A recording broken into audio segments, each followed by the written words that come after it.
everybody. Welcome. It is Shadow at Night for Thursday, October the 23rd, 2025. On the show tonight, Mark Carney gave a speech before university students in Ottawa last night, and he said that, let me see the quote directly. Oh, yes. The budget's coming out November the 4th, Remember, we're carrying a deficit. A yearly deficit. The entire debt's well into the trillions now, 1.4, 1.5 trillion. This year's deficit is projected to be anywhere between $69 and $93 billion.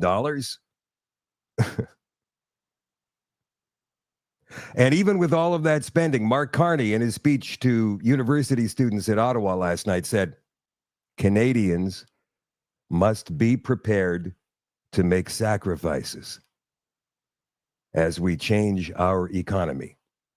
We've got part of that speech. We're going to play it for you. Of course, Pierre Poilievre's reaction to it. I've got a couple of questions for you. Number one, who is the biggest corporate tax dodger in Canada? I want you to write it down in the comments if you think you might know. The biggest, and we're talking billions here, the biggest corporate tax dodger in Canada, number one. And number two, our Foreign Affairs Minister, Anita Anand, just said today, we're in a strategic partnership with this country. I didn't realize. But if she says so, what country is it that she's talking about? We're going to get to all of this a little bit later on in the show. And also, towards the end of the show tonight, Donald Trump says, because he's declaring a war on drugs and the drug cartels, right? He says, anybody who transports drugs into our country, we'll kill him. That's what he said. I got video. I could prove it to you. He said those words today at a press conference. And on the extension tonight for the All Access folks, the Nighthawks on shadowdavis.com. And don't forget, if you're planning to join the website as an All Access member, a Nighthawk, don't forget to join the Telegram group, Shadow at Night. So it's spelled Shadow, S-H-A-D-O-E, at Night, N-I-T, the Shadow at Night community on Telegram. There are 700 members waiting to welcome you there with open arms. The Shadow at Night live stream, as always, is brought to you by Canada Nano Silver, CanadaNanoSilver.com. I've been struggling with acne for a while, and my mom brought me SilverCeuticals, and I did not want to try it at first because I hate all that stuff on my face. But I'm super glad I did because it hydrates my skin, doesn't leave me dry. I don't use coconut oil on it anymore. And I'm super glad my mom showed me it, and I'm glad she's showing other people because I think it does wonders. Some of the other things I love about SilverCeuticals is that it's natural, it's not a pharmaceutical, and it just makes your skin glow and feel super hydrated. You don't feel like dry at all. And it just keeps that way for the entire day, and that's awesome. I've had a few people comment on how my face has cleared up. It's mostly been family members, and once my mom told them what I was using, they finally started using it too, and they're seeing great results as well. If a kid told me that they were struggling with skin issues, I'd 100% recommend SilverCeuticals because it fixes everything and it's amazing.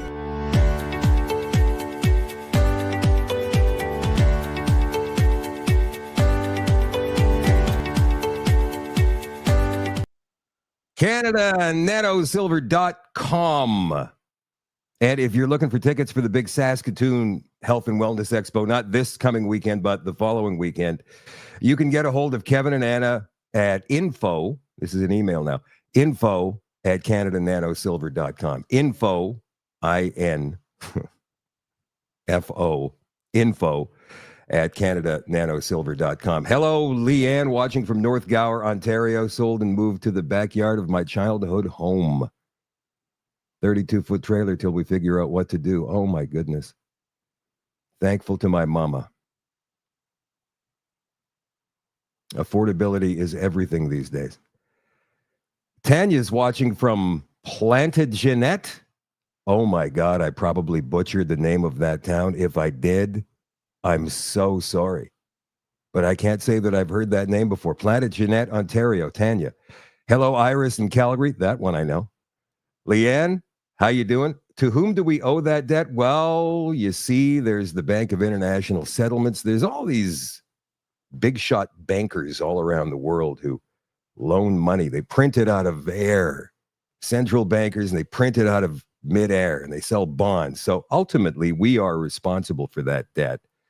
It's just a matter of when we can pay it off, if ever.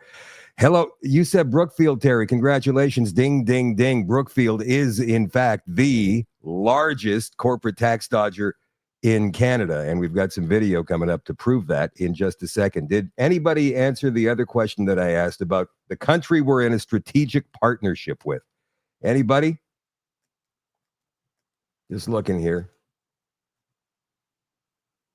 Ah, yes, a couple of you did. We're going to get to that story as well. The answer is China.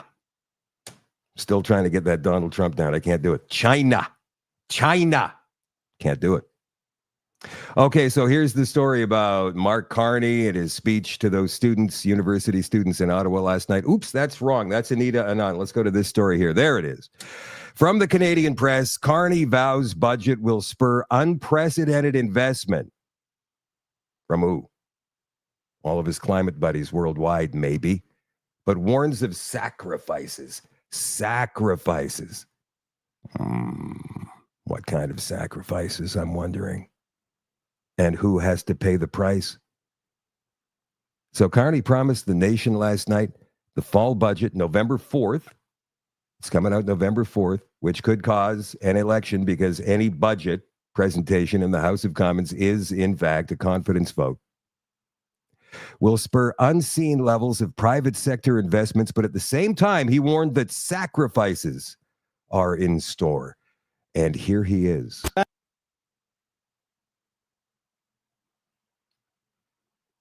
Well, he was there. There he is. Let's play this from the beginning. Facts are that at present, despite everything, despite these big changes, our economy is holding up. But it's equally true that if we don't act now, these pressures will only grow. And more fundamentally, our goal is not just to do reasonably well, but to grow stronger than the rest of the G7. And as we work to do so, I want to make this promise to Canadians. I will always be straight about the challenges that we face and the choices that we must make. And to be clear, we won't transform our economy easily or in a few months. It will take some sacrifices, and it will take some time. Our government will work relentlessly to cut waste and drive efficiencies. And when we have to make difficult choices, we will be thoughtful, we'll be transparent, and we'll be fair. We will work collaboratively with our colleagues across the aisle to build, protect, and empower Canadians. We won't play games. We won't waste time. And we won't hold back. We will do what it takes. We will play to win. We will bet on Canada and all Canadians.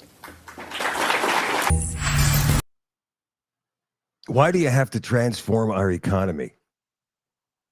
Well, because he said, again, in another speech last night, and he said this in the past, that our relationship with the United States as we've known it no longer exists.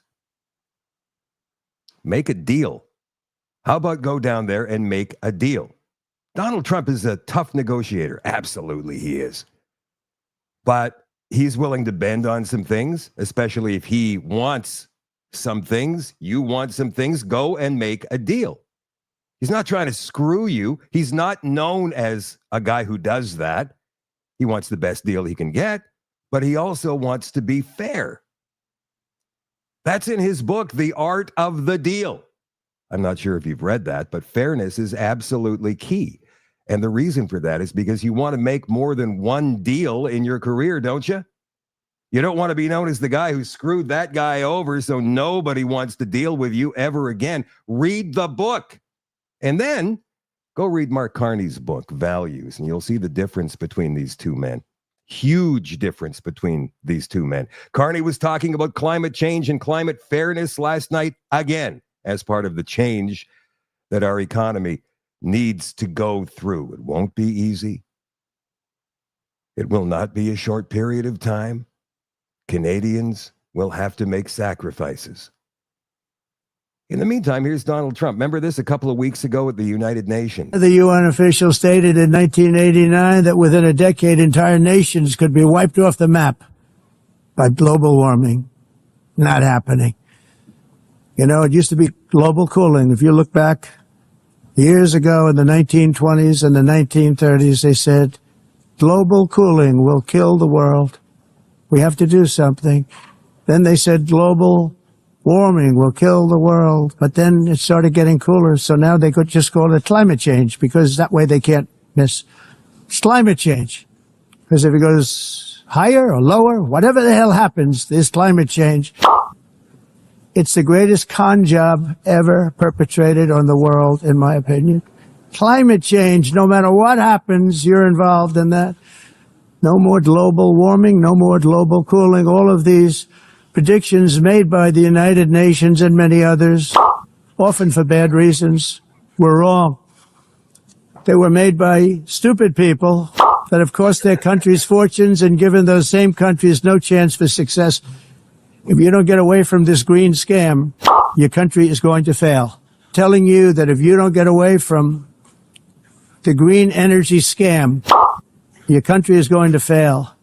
And if you don't stop people that you've never seen before, that you have nothing in common with, your country is going to fail. I'm the president of the United States, but I worry about Europe. I love Europe. I love the people of Europe.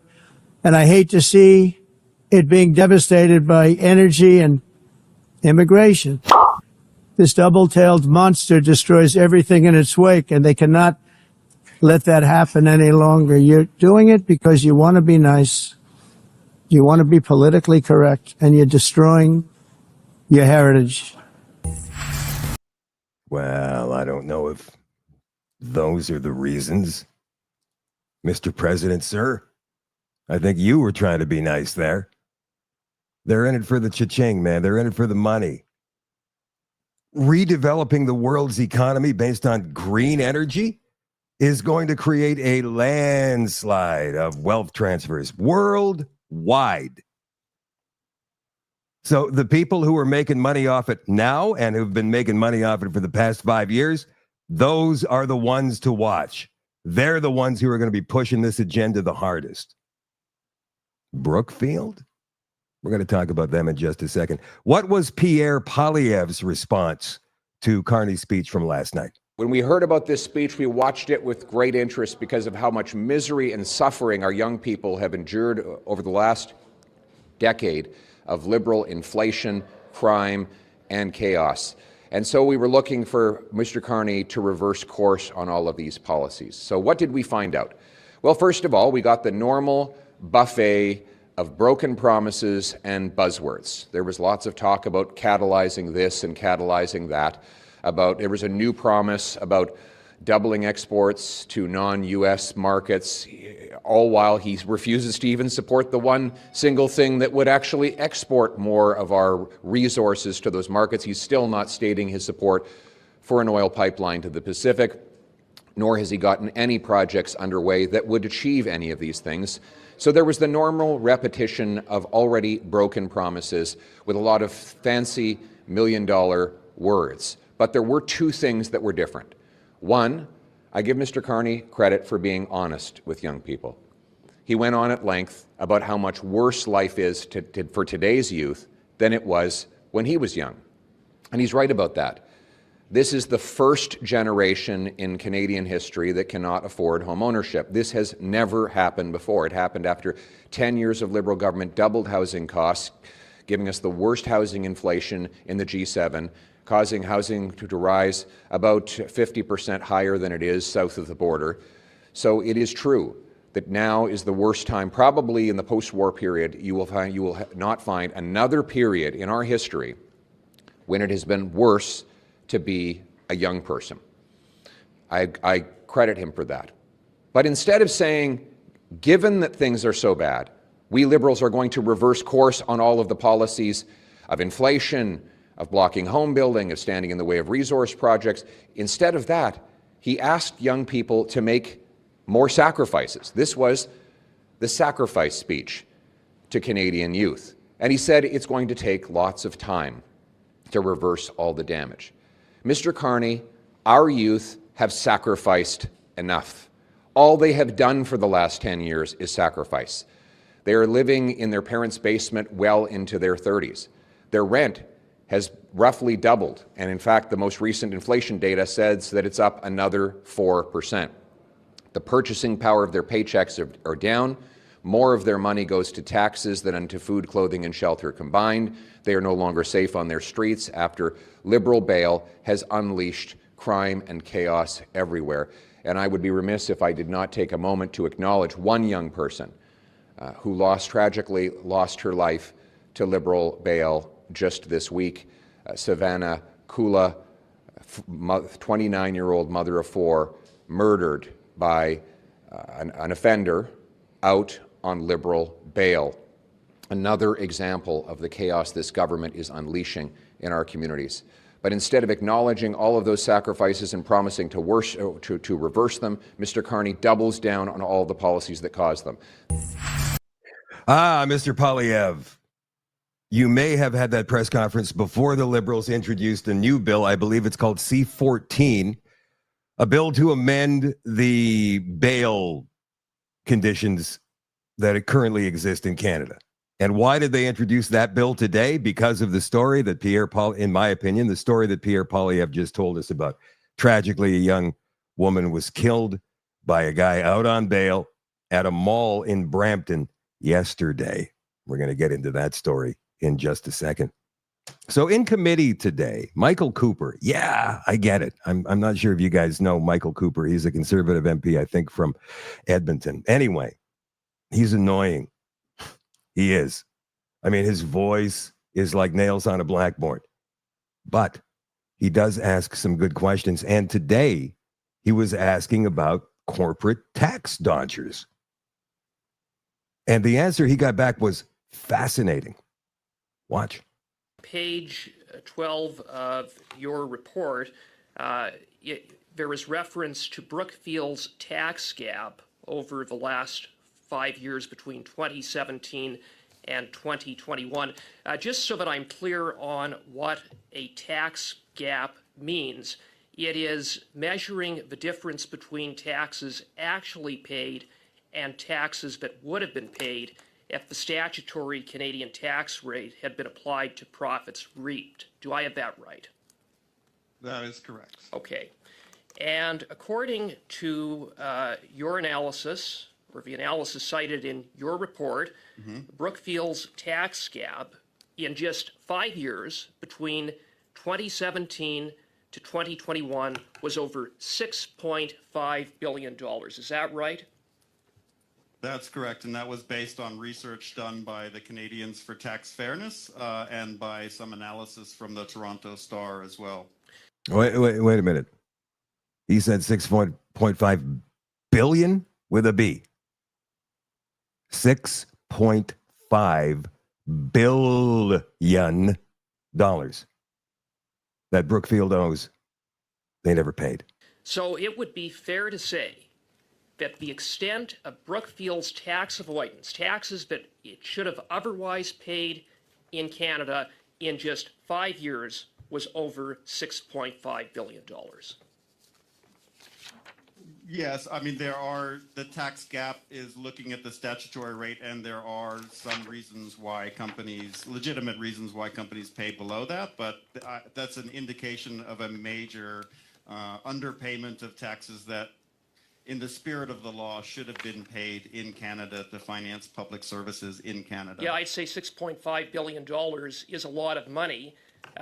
Would it be fair to say that Brookfield is Canada's largest tax dodger amongst corporations? It has been labeled as such, and if it's not the largest, it's clearly in the very top tier. Well, your report cites 123 of Canada's largest corporations, and it found that the largest tax gap for 2017 to 21 was none other than Brookfield, right? Correct. Thank you, Mr. Chair. How can this government, this prime minister, ask any Canadian to pay any taxes when he, the Prime Minister, was the CEO of Brookfield Asset Management between 2020 and 2025, and his company between 2017 and 2021. And by the way, he was with them before he became the CEO, has a tax gap of $6.5 billion. That's more money than all of us here tonight and watching tomorrow and over the weekend will ever see in our entire lives, never mind the taxes we have paid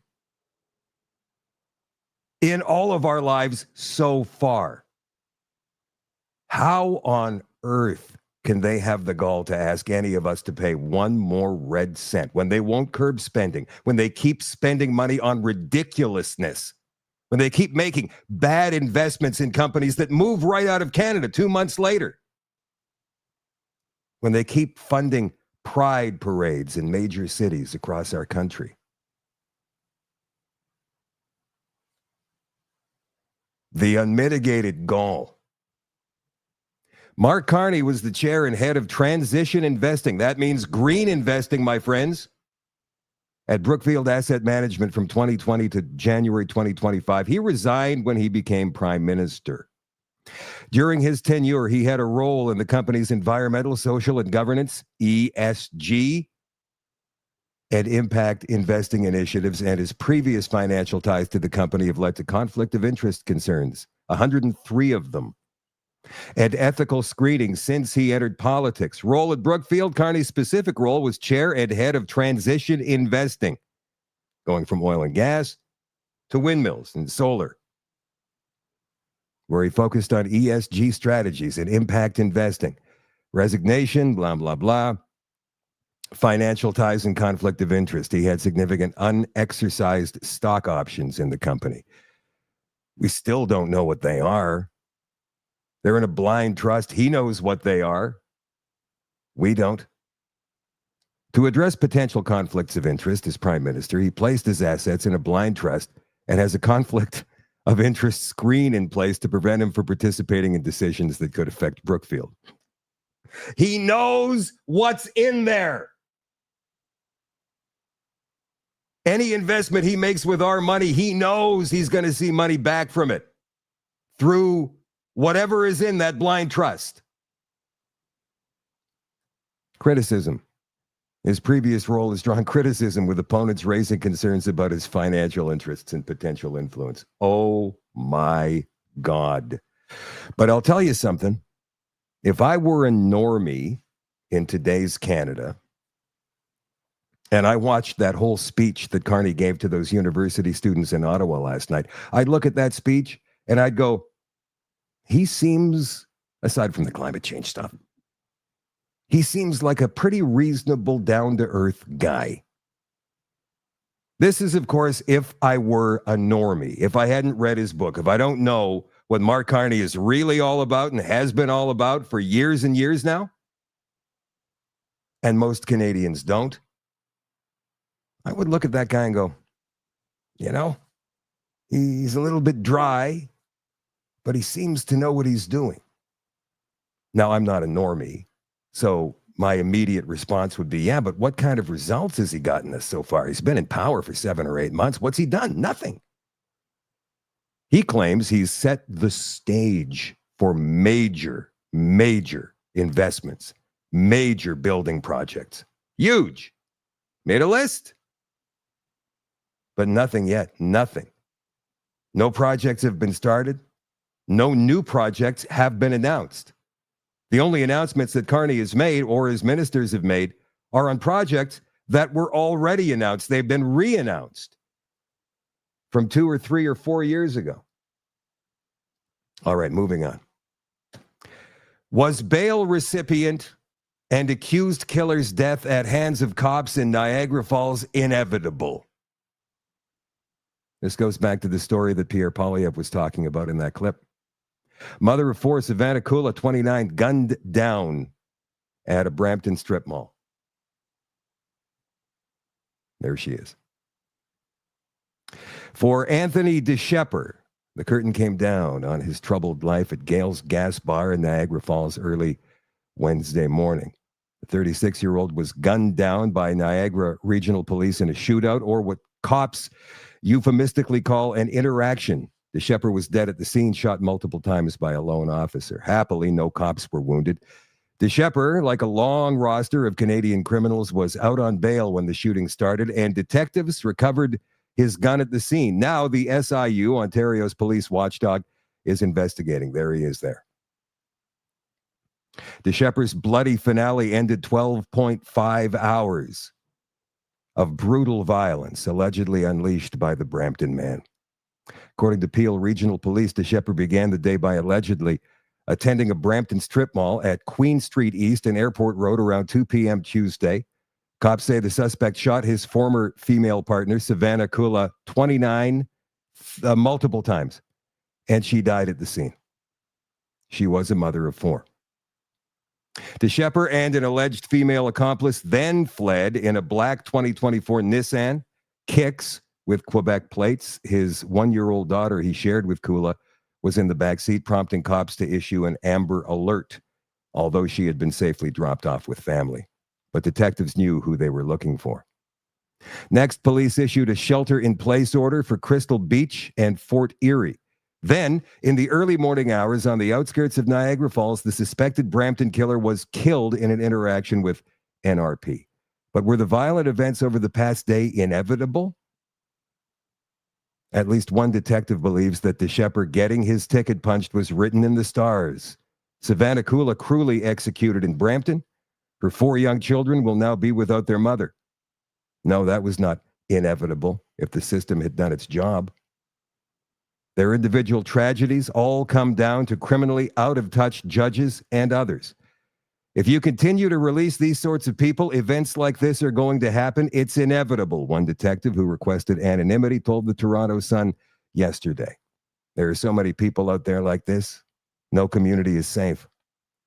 And now, because of the broken bail system, a young woman has paid with her life. In 2023, DeShepard spent almost 4 weeks on the run following a Brampton shooting incident where a house was riddled with bullets. Cops warned he was armed and dangerous and that he should not be approached. That declaration was prophetic. Law enforcement officials eventually caught up with the shooter in Waterloo, and he was hit with a slew of gun-related charges, including unauthorized possession of a firearm and possession contrary to order. At the time, he was residing at No Fixed Address Avenue, and then he was released on bail, as it's always been. At the time of this latest incident, the alleged shooter was facing trial in a violent gun incident involving the same woman.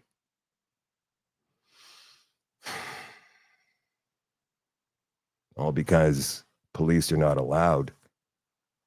They're not allowed to keep these guys behind bars because of the Liberals. Now, Andrew Lawton used to be with True North News, and now he's a Conservative MP from London. He posted this on X. This is the moment, an Amber Alert, the one I was just telling you about, the one where that young woman was shot.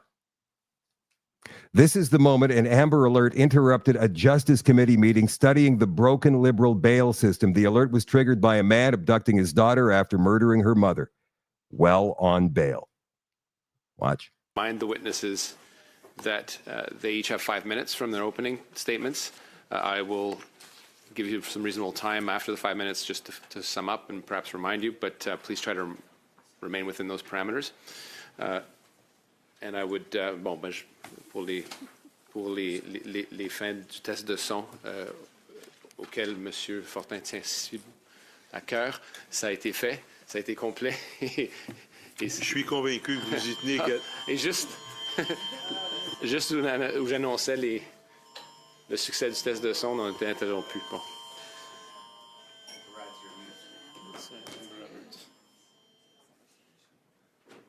Le deuxième test de son.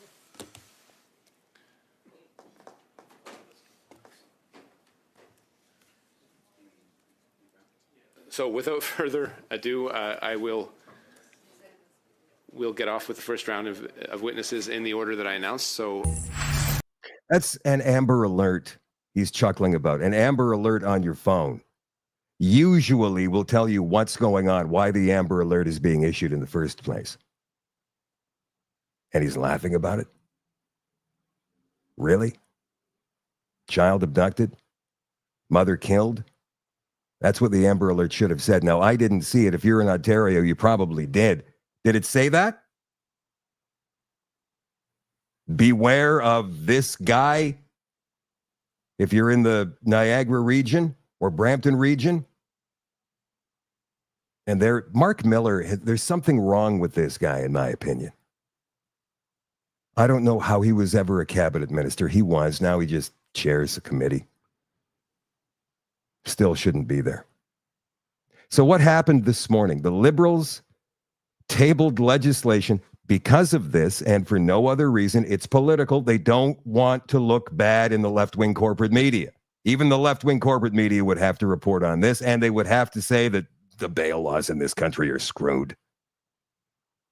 So they tabled this legislation this morning, trying to make it harder to get bail for a variety of offenses, including vehicle thefts, extortion, breaking and entering. This bill would impose a reverse onus on bail for certain offenses that would move the burden of proof from the prosecutor to the accused, meaning they would have to justify being granted bail. The criminal code already has a reverse onus for bail in place for many serious offenses, including murder. Is this bill going to stop the revolving door justice system? Jamie Sarkonic with National Post says C-14, that's what the bill is, doesn't even begin to fix the Liberals' own soft on crime mess. Justice Minister Sean Fraser's new bail and sentencing reform bill only nibbles away at the edges of Canada's crime problem. Here's Liberal MP Iqra Khalid back in July talking about how new legislation wouldn't work anyway. A lot of the country is talking about bail reforms as the end-all fix-all, but ultimately laws and writing laws do not just fix a problem with the flip of a switch. But we'll do it anyway. C-14, Justice Minister Sean Fraser's proposed bail reform law was marketed as a bundle of sweeping reforms. In reality, we're getting no such thing. The bill is just a facade, giving only the appearance of grand change. That's what the Liberals do. They've been cherry-picking the Conservatives' ideas and saying, yeah, we'll do that. Then they don't do it, or they do some watered-down version of it. And the Conservatives' ideas are already watered down enough for many of us. Sentencing-wise, C-14 would mandate consecutive back-to-back sentences for breaking and entering, but only when the offender is also being sentenced for violence or gang-related motor vehicle theft. And if someone is caught a second time committing a violent or gang-related motor vehicle theft, C-14 would require time for those crimes to be served consecutively. Lastly, the bill would require that any extortion sentence be served consecutively to arson from the same event.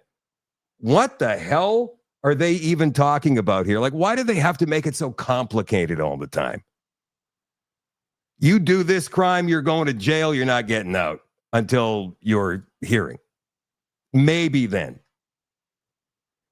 For context, mandatory consecutive sentences are already required for the crime of possessing explosive, for gang-related purposes, for various gun, gang, and terrorism offenses, and for assaulting police officers and dogs.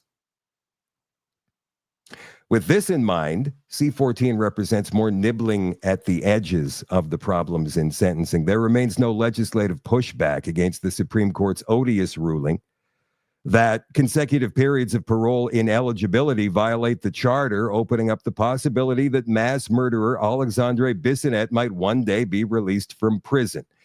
Nor does there seem to be any interest in legislating consecutive sentences for, say, child sex offenders. It's easier to throw in a few inoffensive consecutive sentencing provisions and steer clear of any run-ins with the Supreme Court. So that's what Sean Fraser has done. C-14 also attempts to change the philosophical approach to sentencing car thefts, break-and-enters, gang-related crime by requiring judges to give primary consideration to denunciation and deterrence. This means tilting the balance away from rehab and hopefully towards heavier sentences. But this requirement is already there for offenses against children, police dogs, and vulnerable people. And in practice, it's weak.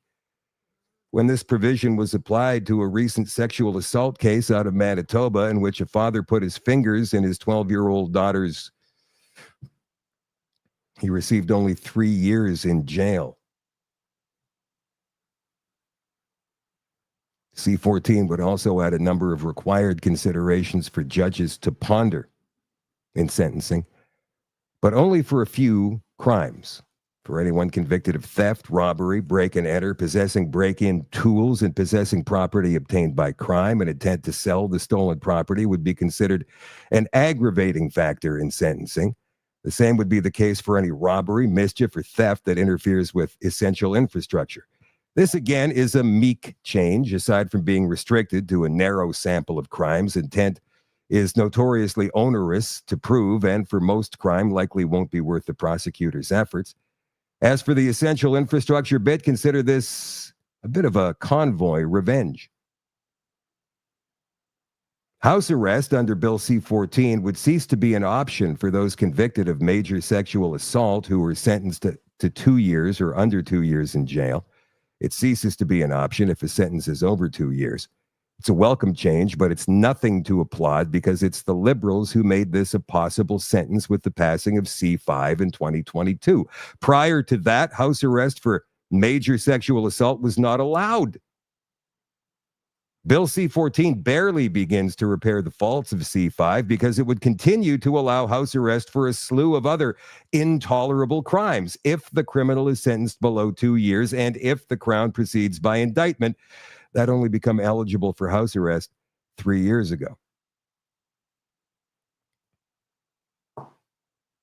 They're weak and spineless. And if they convince Canadians they're not, then we're never going to get rid of them.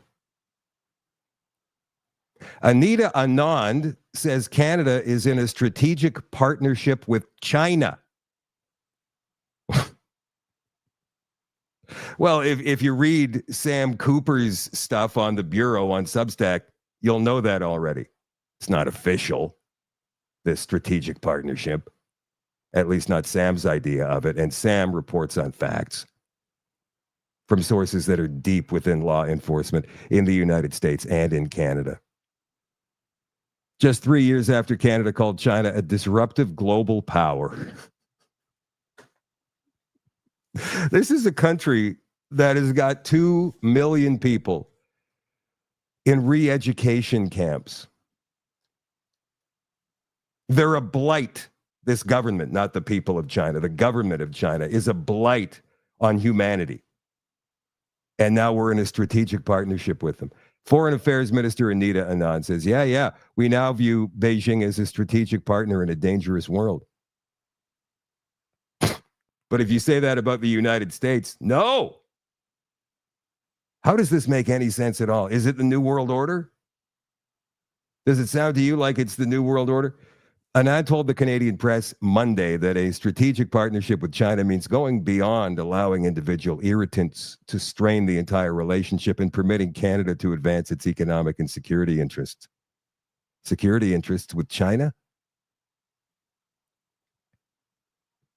They've still got 100% tariffs on our canola, by the way, because we've got all those tariffs on their EVs, like any of them sell in Canada anyway.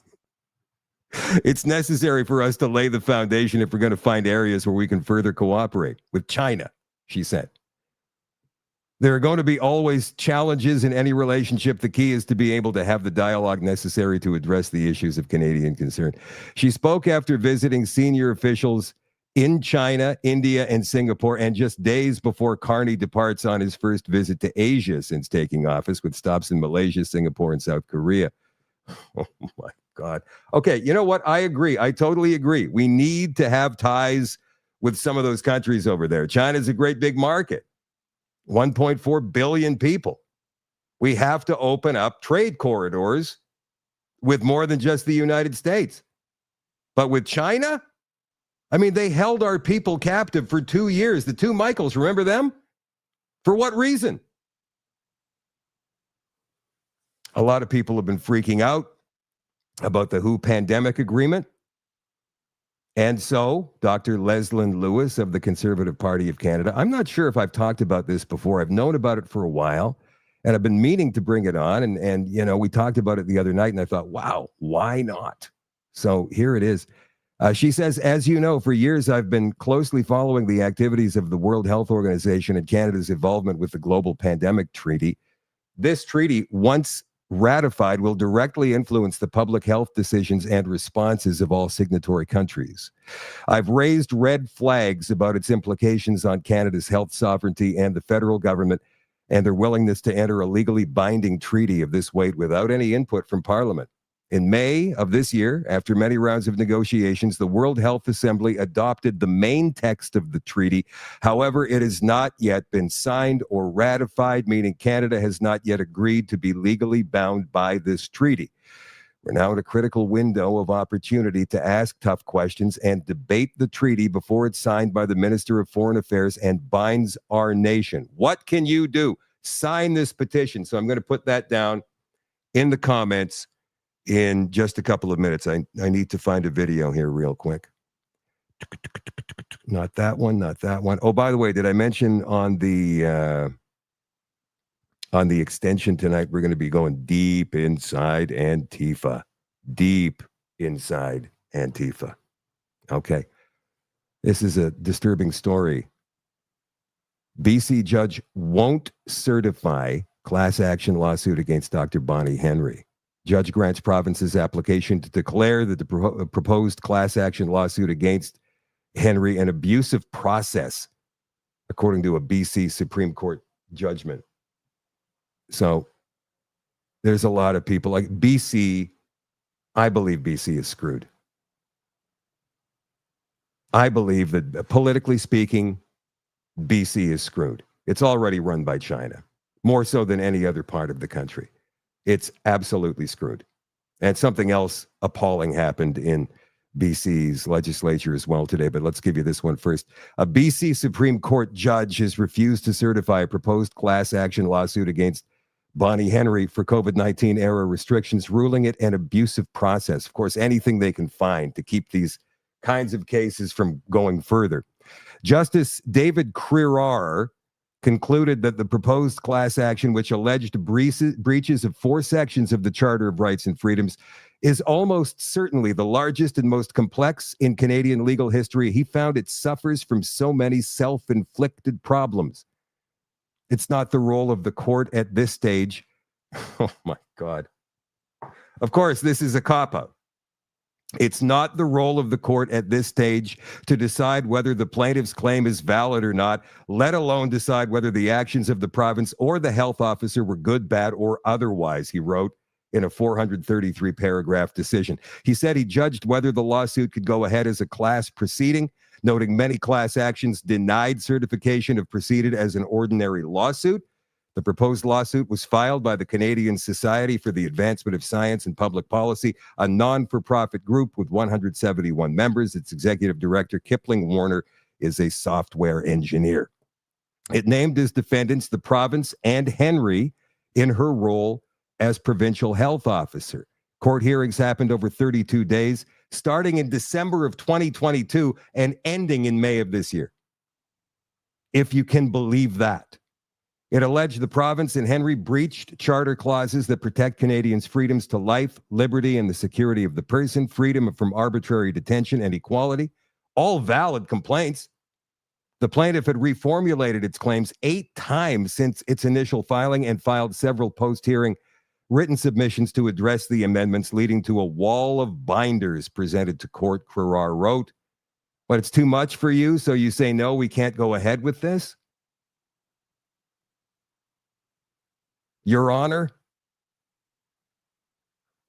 the plaintiff had challenged almost every order issued under 3 provincial laws, some 50 to 70 orders, and proposed the lawsuit on behalf of all 4 million adults in BC in 3 subclasses. He said, Crerar said the class action, if approved, would have still required dozens to perhaps millions of individual sub-trials to assess individual issues and damages, and taxpayers would, in effect, finance the likely massive damages award that would then be payable back to themselves. So what's the point, he says? It's not about the money, Your Honor. It's about accountability. Somebody needs to be responsible for what happened. The claim is struck as an abusive process, Carrar wrote. He said it couldn't be certified on a number of grounds, including that it seeks to set aside governmental actions, the public health orders. Well, that's the point. And seeks an end run around earlier judicial reviews of those orders. So what? This is nothing but a bunch of legal mumbo-jumbo crap. We should get some of our lawyers to look at this. John Carpe from the JCCF is going to be on next Tuesday night. We should ask him about this for sure. The judge ruled the plaintiff had already brought unsuccessful judicial reviews of COVID restrictions, and those overlap with the proposed class action and other abusive process. And he wrote that the plaintiff persists with pleadings that are replete with vexatious argument and other violations of pleadings rules and other abusive process. And he also found the proposed claim did not disclose a cause of action because many claims have already been dismissed in other lawsuits. In other words, we've rigged the system. Unbelievable.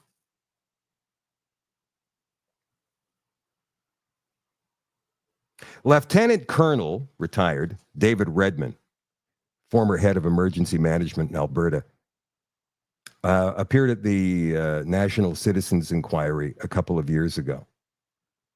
And here's what he said about provincial pandemic readiness. Territory in Canada had plans.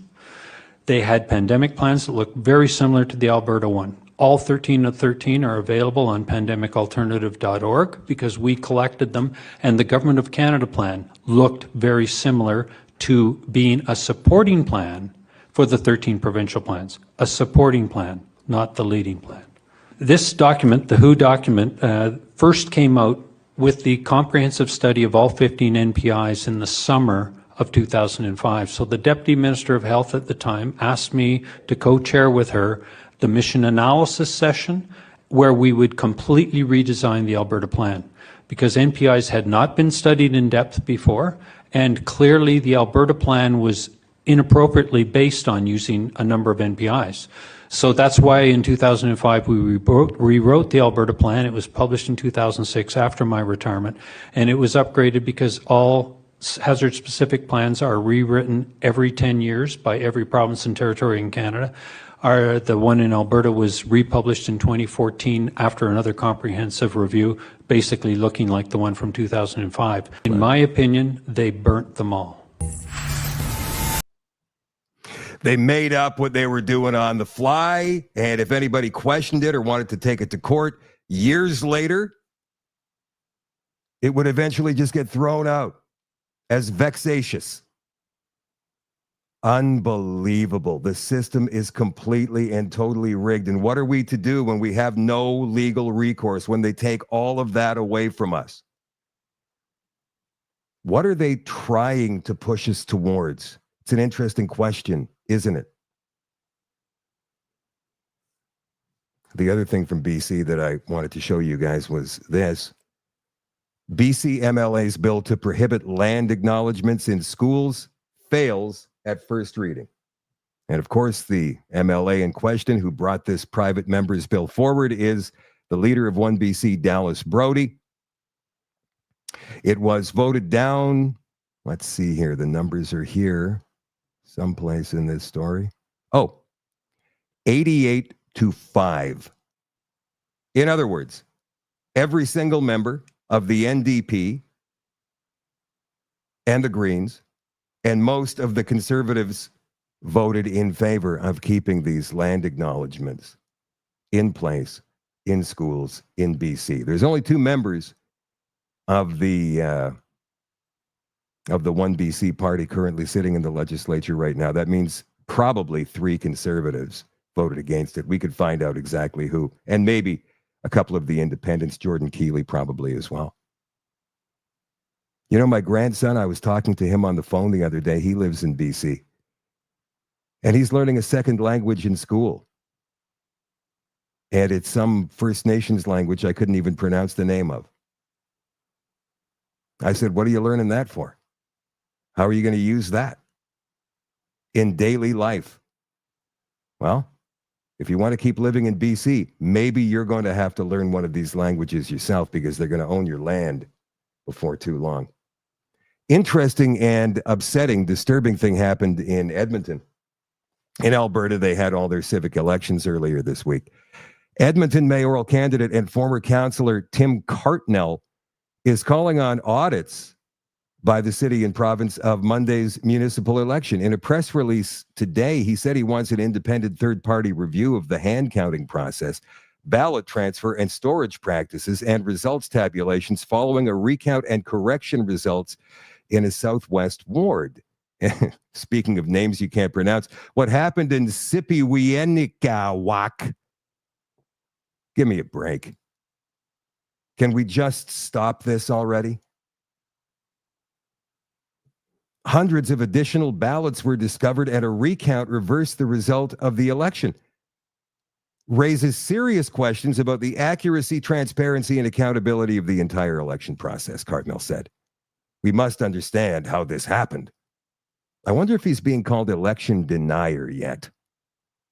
It's only a matter of time. Before a recount in the ward due to human error, Councillor-elect Thu Parmar lost the race by 6 votes. The recount resulted in her winning by more than 600 votes.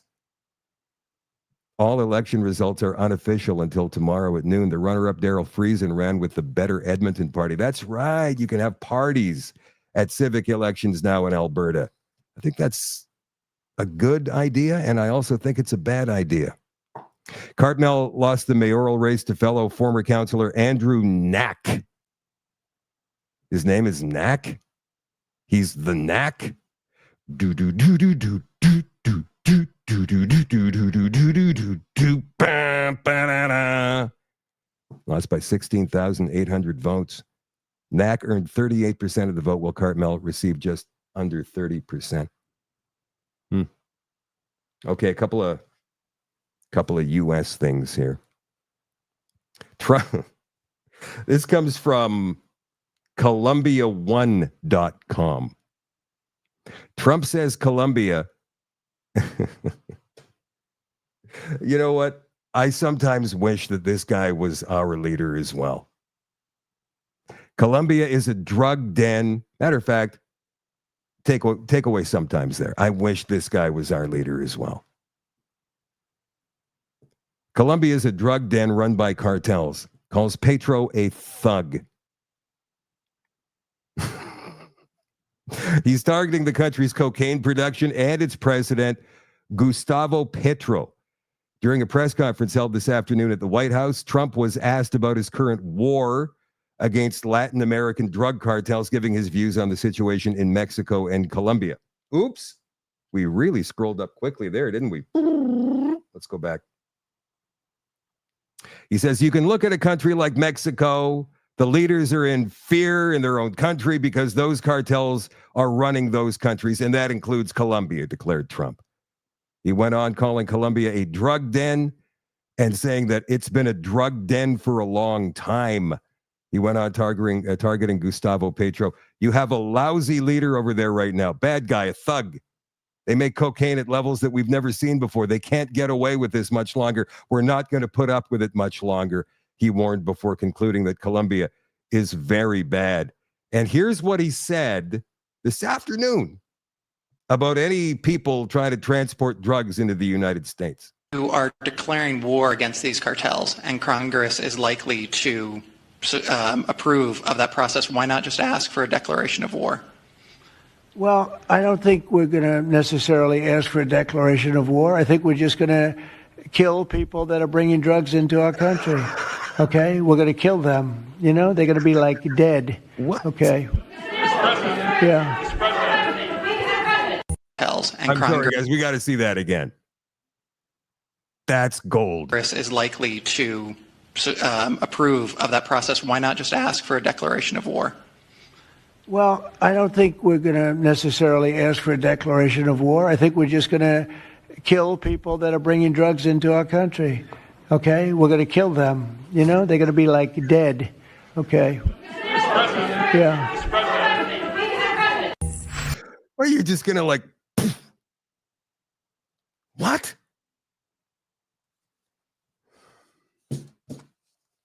I think that's probably saber rattling.